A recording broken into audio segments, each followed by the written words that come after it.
अस्सलाम वालेकुम। कैसे हैं आप सब? उम्मीद करती हूँ आप सब खैरियत से होंगे। आज मैं ख़वातीन के लिए एक स्पेशल डिश लाई हूँ। मोस्टली ख़वातीन को ये वाली डिश बहुत पसंद होती है, यानी मैं आज लाई हूँ कड़ी। तो चलते हैं रेसिपी की तरफ। सबसे पहले मैंने 2 किलो दही लिया है। इसमें मैंने 3 लीटर पानी डाला है और 1 पाव मैंने बेसन डाला है। इसको मैंने अच्छी तरह ब्लेंड करके छान लिया था।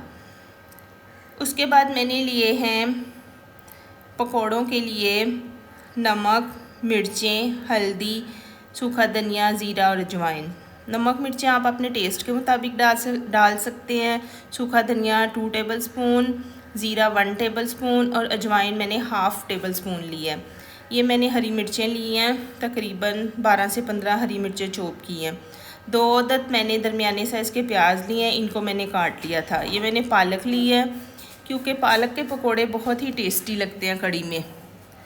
1 किलो मैंने बेसन लिया था, जिसमें मैंने पाव बेसन की कड़ी बना लिया और 3 पाव के मैं पकोड़े बनाऊंगी। सबसे पहले मैंने बेसन छान लिया है।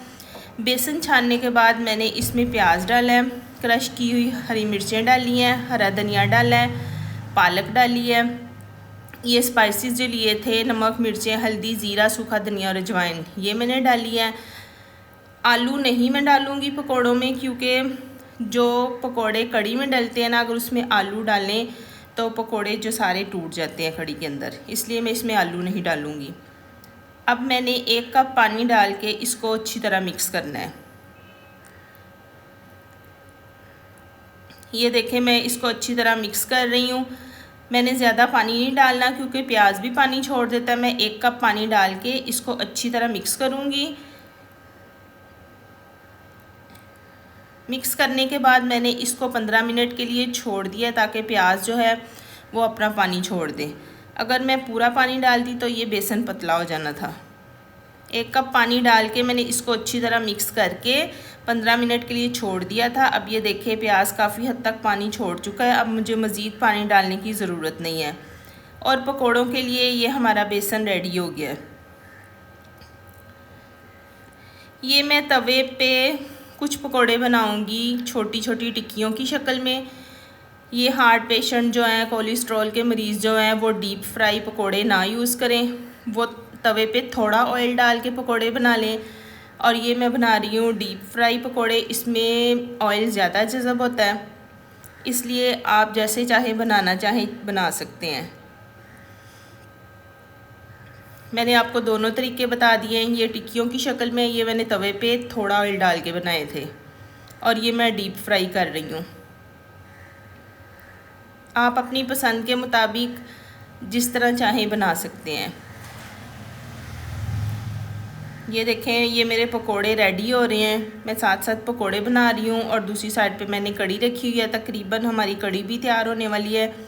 हमारी कड़ी काफ़ी हद तक गाढ़ी हो गई है।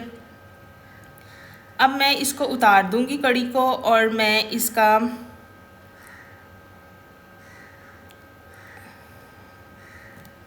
एक पैन में मैंने प्याज लिया है तड़का लगाने के लिए। उसमें मैंने ऑयल डाला था। जैसे ही प्याज लाइट ब्राउन हो गया, मैंने इसमें 3 टेबल स्पून लहसुन अदरक का पेस्ट डाल दिया। इसको लाइट ब्राउन किया मैंने प्याज को, उसके बाद लहसुन अदरक का पेस्ट डाल के उसको भी लाइट ब्राउन किया।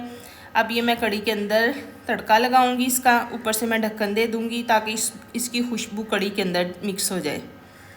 इधर मेरे सारे पकोड़े भी रेडी हो गए हैं। अच्छा, मैं आपको बताती चलूँ, मैं ज़ीरे का और साबुत मिर्चों का अलग से एक और तड़का लगाऊंगी। आप चाहें तो उसी तड़के में ज़ीरा और साबुत मिर्चें भी डाल सकते हैं, लेकिन अगर आप इस तरह बनाएंगे ना, ज़ीरे का और साबुत मिर्चों का तड़का अलग से लगाएंगे, तो वो ज़्यादा अच्छा फ्लेवर आएगा। ये देखें, ज़ीरा और साबुत मिर्चें डाल के मैंने इसका तड़का बना के दोबारा ये कड़ी में डालना है और मैंने फ़ौरन से ऊपर ढक्कन दे देना ताकि इसकी खुशबू कड़ी के अंदर मिक्स हो जाए। अब मैंने इसमें हरा धनिया भी डाल दिया है और मेरी कड़ी तैयार हो गई है।